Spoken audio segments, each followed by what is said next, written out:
Hey, thanks for watching. Today we're with Zack Barna. He is the CEO and founder of BoomPromo. Today we're going to talk about being a solopreneur and taking that to the next level, along with how you set yourself apart with examples such as the Boom Bomb. I'm Josh Farley, president of Redline Electric and Solar. Join me as we talk to contractors, business owners, and experts who are willing to share their experiences to help you overcome obstacles when you're taking your business up and to the right.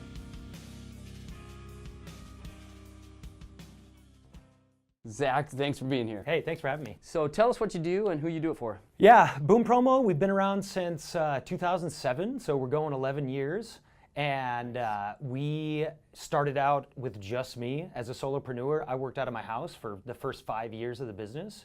And it wasn't until a few things happened that I started realizing that maybe I wanted to try to scale this thing and turn it into a real business. Right. And we had to take some steps, and I had to take some hard looks in the mirror to make that happen. What was that point? What was the real business turning point? I had just reached a ceiling of capacity of what I was doing. You know, I would hustle, then I would be stuck at the home office trying to fulfill all the things I was hustling, and then I would go back out and hustle, then I would come back in and be locked in the office for days, trying to feast or famine, trying to get the stuff done. Yeah, and it wasn't until I reached out to a couple entrepreneur friends of mine, and they were the ones that essentially gave me the advice that changed everything. One of the big pieces of advice was to reach out to an organization like EO, the group that introduced the two of us. Accelerator? Yeah, Entrepreneurs Organization, Accelerator. Yep.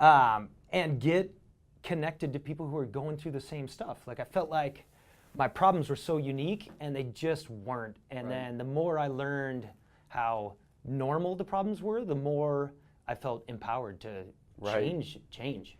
Yeah, it really lifted my confidence a whole lot, knowing that other industries we all have the same problems. Without a doubt. Well, except for the deliverables, but totally. And you get to that, you get around people where they're doing $20 million and $30 million, and even their problems then are similar to yours when you're doing 500K.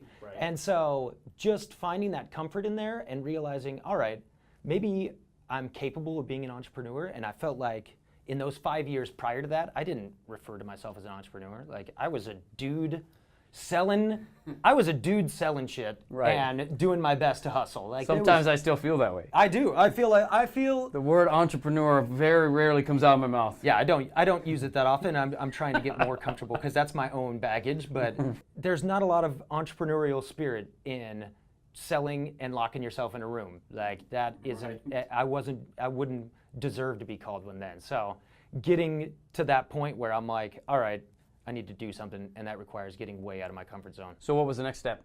The next step was really Accelerator, which changed everything for me as far as systems.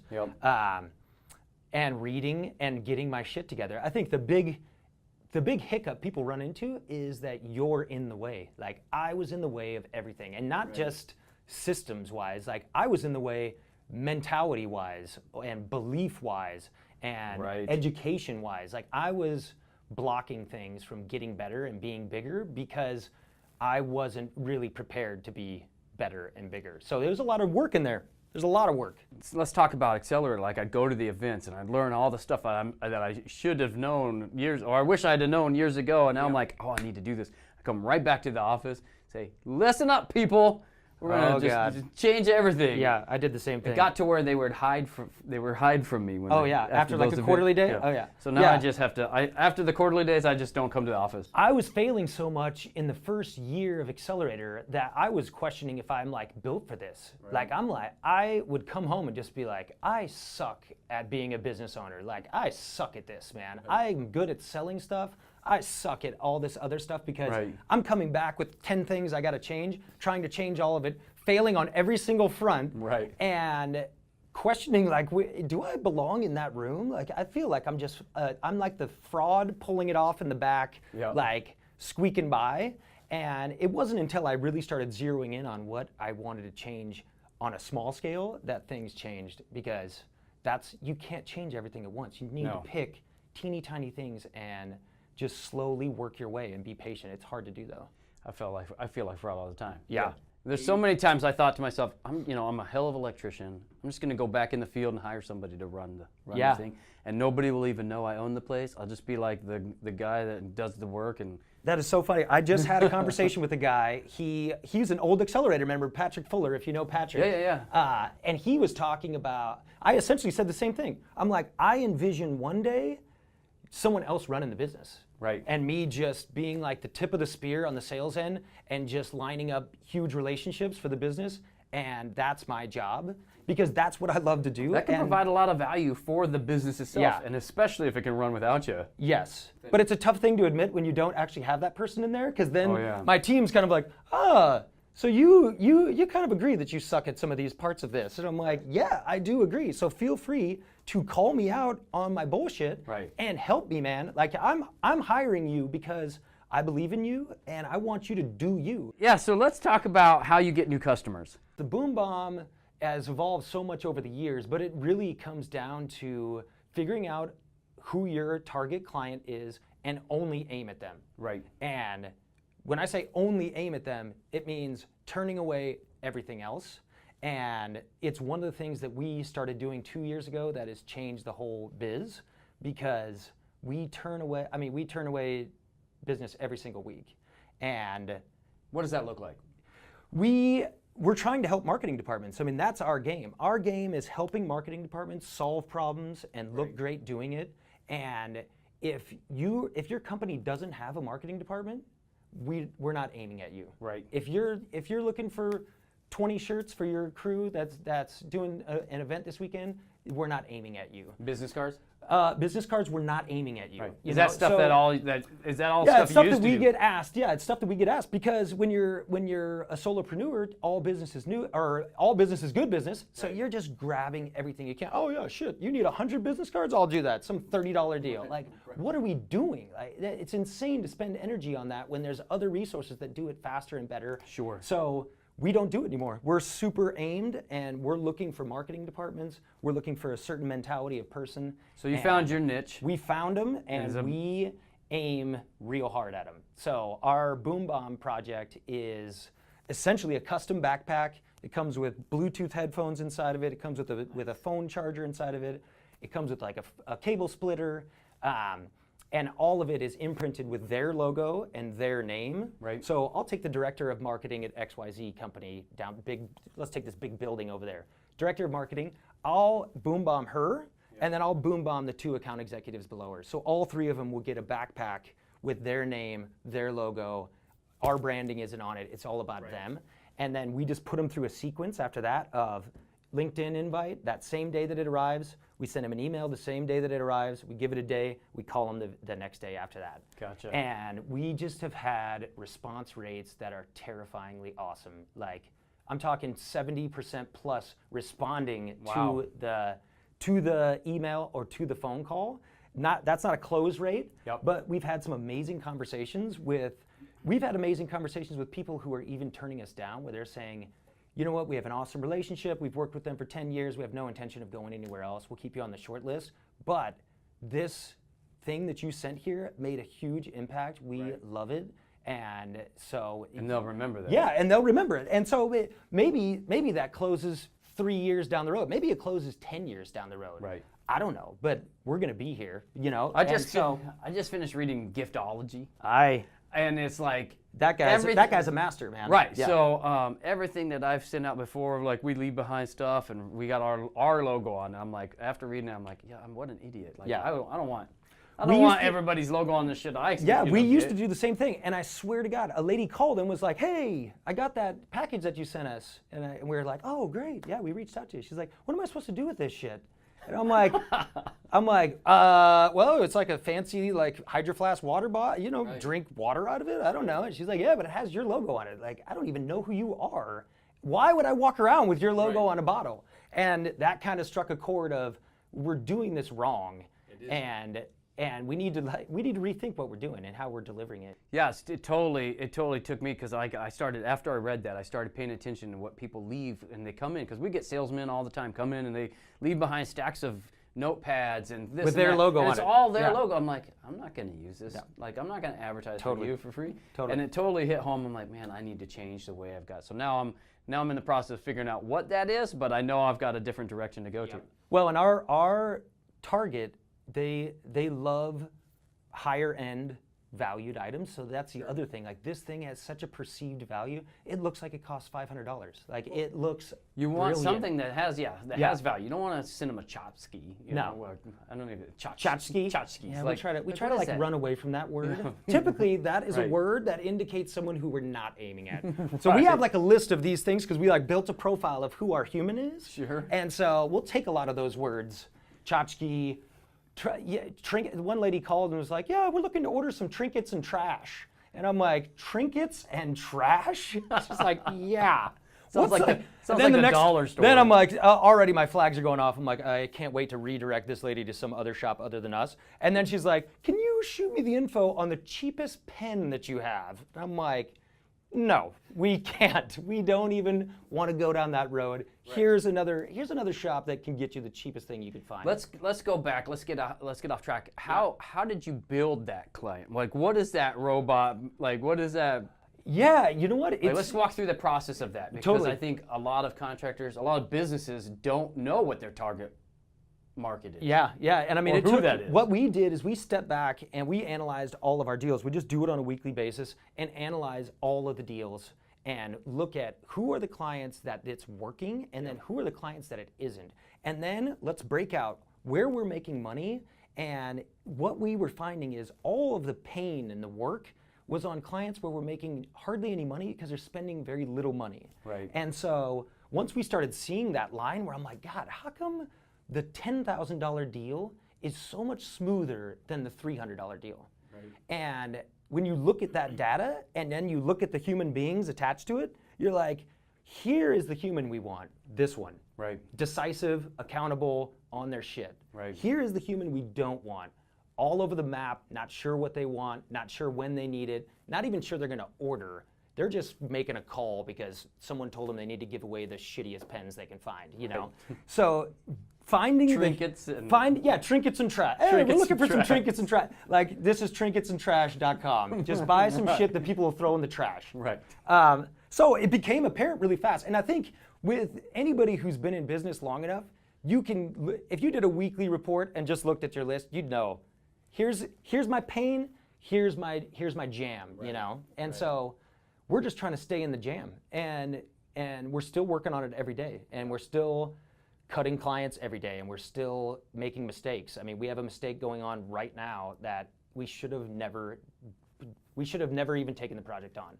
Working with business owners is really tough. And so it just, people changing their mind after everything is already printed and we're just just having conversations you don't want to have. Like, it's not something that someone who is very experienced at doing this would ever do, you know? I feel the same way. Like, we are commercial service electricians first. Like, that's our bread and butter, commercial service electricians.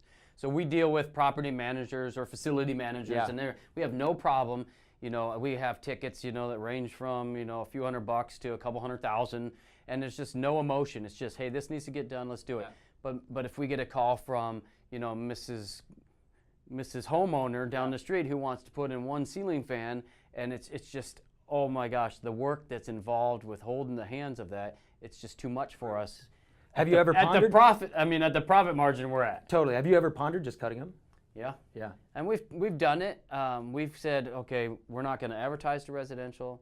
We don't want residential work. We want commercial service work. But they still call. And the problem we had was that our commercial clients all own houses.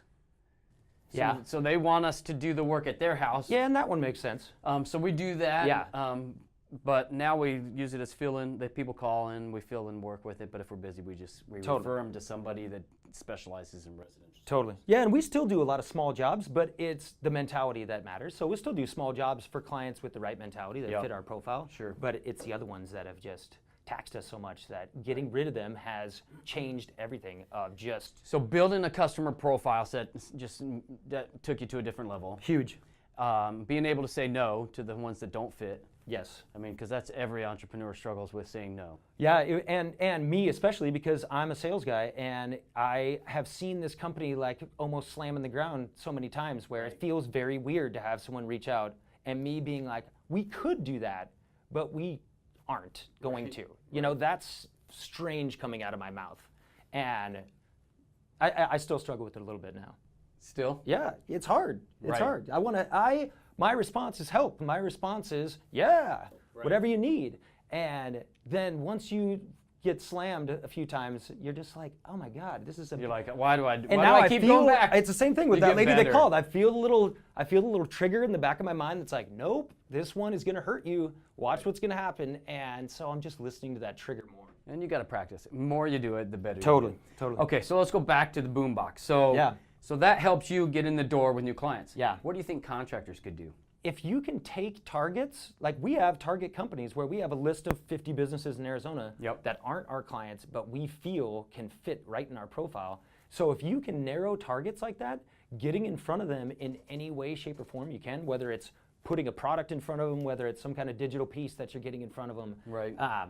The key is to break their habit. The key is to make sure it's not right down the line. Don't just send some printed postcard that they get No 20 of trinkets them. or trash. Yeah, they get Don't put your logo on. Yeah, don't put your logo on it. Don't do this. Don't do the same thing that you heard somebody else is doing. Do something where they're like, "What is this?" You know, the Boom Bomb arrives in a big box where it breaks their day. They're like, "What? What is this?" Open it. It has their name on it. They're like, "Who would even do this? Who's got me on their?" It's not like marketing. It's not tchotchkes. It's not trinkets. It's not marketing package. It's a gift. Yeah. It's literally It's a a- yeah, gift. totally. And you want them to use that gift, and you want people to ask about the gift, because then they're going to say, oh, such and such gave it to me, so-and-so gave it to me. Totally. And they're going to think about you every time they use it. I can't remember the last time somebody dropped something off for me that I used, besides a coffee cup. Yep. And even then, it's like rare, because I have my, I have my to-go cup that I like. Yep. But if they hit you with a coffee cup with your logo on it, I mean, you'd probably rock that thing out. Yeah. Right. Yeah, so it just depends on where you can hit them. But I'm also a fan of making sure it's useful, making sure what you're going to give them is going to in some way benefit their day. Yep. It's something that we run into a lot in our industry of people calling in or clients just being like, what's the most outside the box crazy ass promo thing of the season? Yeah, and I'm like, why would you want that? Right. Like, who's going to use the most outside the box craziest ass thing? Like, you should try to focus on things that are going to make your clients and your target clients' lives better. Right. And so maybe it's not some like crazy ass flying drone that has their logo on it. Maybe it is that, but maybe it's not, Like we've done a bunch of like custom drones. That's been something new. I sent you one. And people love them, but some people are like, I've never flown a drone in my life. What the hell am I supposed to do with this thing? Like I don't really even get I how like the this can be tactic. useful. So let's talk about those drones. Those drones are cool. They're Yeah. a conversation starter. But yeah, when do I have time to go sit in a drone? But I do like that you're like, go to this website or call me for the instructions on how to download. Yeah, the app you can or, play some games in there. I Yeah. love the games. Yeah, and that concept is an awesome concept, and that's old school. I mean, that's been something that's been used. Right. I remember back when my wife was in the agency days, they would send like a big remote control car to their target clients, and you had to like have a phone call with them in order to get the actual remote control to drive it. Yeah. Oh, that's and awesome. so that was just stolen from that idea. Right. But anyway, that's interrupting a pattern for them. That's weird that a car just showed up on my desk. Right. I'm paying attention now. It's much different than a postcard or some stock email where you're just firing in all directions. Like aim small, miss small. That's the game. So speaking of aiming small, so now you have a niche. So they say that the smaller the target, the greater the opportunity. Is that what you're finding? 100%. Gotcha. Have you read the book The Pumpkin Plan? No, it's on I just downloaded it to Audible. It's right. Yeah, it's right on that. It's right on that line. And it's Pumpkin Plan. The way the guy writes is brilliant because he's very nonchalant, but he addresses some of that because there is a lot of fear in that of just like narrowing my scope. It feels like I'm going to be restricting my ability to earn and grow. Right. And instead, I've found the exact opposite. I feel more freedom now because I'm aiming at something that I actually love working on, and instead of taking on everything. So I feel more free having less targets. That's great. Yeah. It's kind of weird. It's counterintuitive. Yeah, I used to say no to everything. I mean, I used to say yes to everything. Oh, I know. Now I say no to those things, and it's like, great. I was spending a lot of time for little margins. Yeah, I'm with you. So do you like owning your own business? I do. Yeah, I mean, my thing was always time. Like the reason that I started the business was because of time. Yep. And it was something that I knew with having kids and doing all that, I knew I wanted control. And so it was really born out of that freedom to just be there for everything. And so it's something that my wife and I check ourselves on. Like we have like our Sunday night planning for the week, and we just check ourselves on where we're at and how we're feeling and where we are mentally and how happy are we and what are things that are frustrating us. That's great advice. But just being there for my kids. Yep. Like I walk my kids to school every day. It's part of my morning now. And I used to be like the coffee guy, like anybody who calls, I just do a coffee with them because, and then halfway through the coffee, I'm like, what the hell am I even doing here, man? None of this applies to me. That's totally true. And I used to do it all the time, like especially getting into Accelerator. Anybody that would call, I'm like, oh, we're doing coffee, let's do it, man. Yeah. And I'd spend 2 hours in the morning with a guy that we have no chance of ever connecting our worlds. Right. So no more of that either. So the focus it can apply more than just your clients. Sometimes the business gets a little bit too out of control. Like I started business for freedom. It's the same thing. Yep. You know, I don't work with my wife, but there's times where I think she feels like I need to stop what I'm doing here to walk the dog, make sure the dog gets walked. You know, there's some responsibilities at home that are important. However, sometimes it's like I've led myself down to this thing where that's controlling some of my time, and I need to focus on. Yeah, I feel the getting same back way. from there. Well, and I think what the company does as it's gotten bigger is it gets a little bit more of a piece of my bandwidth of just being present, and so it's something that I struggle with big time. And so I have to have certain rules and systems for myself. Like I do a digital timeout when I get home, so I don't look at my phone or look at my email from 6 to 8 p.m. Nice. And when I first started doing that, it was like one of the hardest things ever. And now, like, I'll just jail my phone up. I put it in the same little spot and just be there, like be present, not having nonstop pings. Right. And you know, you're running a 24/7 type business where you could get, if you wanted to, you could just get pinged all night. Yep. So I had to start controlling when I'm letting information in and when I'm letting my business get into my life, because it was starting to take away. Right. What was the last book you read? Oh, now I can't even remember the name of it. It's called Factfulness. Factfulness. It's written by this, I'm like halfway through it right now. It's written by this Swedish guy. And it's actually such a great read for me. Okay. Because it essentially is just using data. All he speaks in is fact. And it's just about the fact that things are still evolving for the better across the board. Like if you look at the last 50 years and the last 100 years and the last 200 years, like you need to track data on how things are going in this world where everybody wants to push that doom and gloom is all over the place. And so like remaining positive and understanding that cooler heads prevail and things are going to keep progressing and everybody needs to approach it that way. Awesome. So great read. What kind of softwares do you use in your business? Just name a couple softwares or apps or any kind of. We use Trello for our project management, which is brilliant. Yep. If you have a business that puts projects through stages, which I believe we all use of Trello. us do, and being able to have a visual representation of that and having my project managers being able to move stuff down the board is huge. All of our accounting stuff's through QuickBooks, and we're playing around with a new software called Common SKU, which is directed at our industry specifically. Gotcha. So I'm trying to put all of them together. Common SKU would combine my accounting with Trello. Gotcha. Yep. Okay. What keeps you up at night? The people side of the business. My employees. Yeah, it's a hard. Team members. That is a piece that's hard for me. That's the piece where I have to do the most work. I think it kind of comes from that sales. You know, I was an outside sales guy when I was in corporate, and so I was just always autonomous and always like I get my shit done and everything else is out of my way. And so now, you know, nurturing people and being there for people and, you know, being a leader it's a little trickier than people would lead on. Right. You know? It's not something you can learn from them. No, you can't really read it. You can't really read your way into it, but you can be conscious of it. So it's something that other things are very natural for me. and then there's that piece that's like very conscious. Like, I need to spend today and do X, X, and X to make sure everybody's happy and on the same page, and try to make it not sound contrived. Right. So that piece is a tough piece. You ever think about quitting? Yeah, I do. Yeah, I think about getting out of the operations of the business, like, completely. Is that like hiring somebody, or is that selling? Yeah, I mean, I'm working on hiring.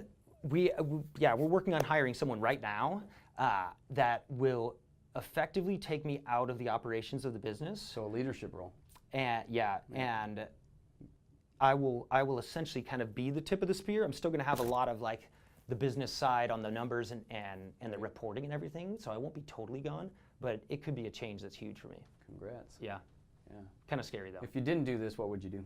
I've had some long and hard thoughts of trying to merge my world with some kind of fitness capacity side to it, but none of them have proved to be really valuable, so I'm still kicking that around, but I feel like that's where I'd go. Sweet. No, awesome. Thanks for coming in. I appreciate it. If somebody wants to get a hold of you, if they're a marketing person in a commercial, You're trying in to a send large me commercial. qualified. He's trying to send me qualified If you are leads. the marketing director in a large commercial or platform, Yes, that would please, fit. how do they get a hold of you? BoomPromo.com is where we are. You can find phone number, email address, everything's right there for them. Perfect. And even if you don't fit that, call us and I can direct you where you need to be because I have resources all over town. But don't ask to go to coffee unless you're going to buy something.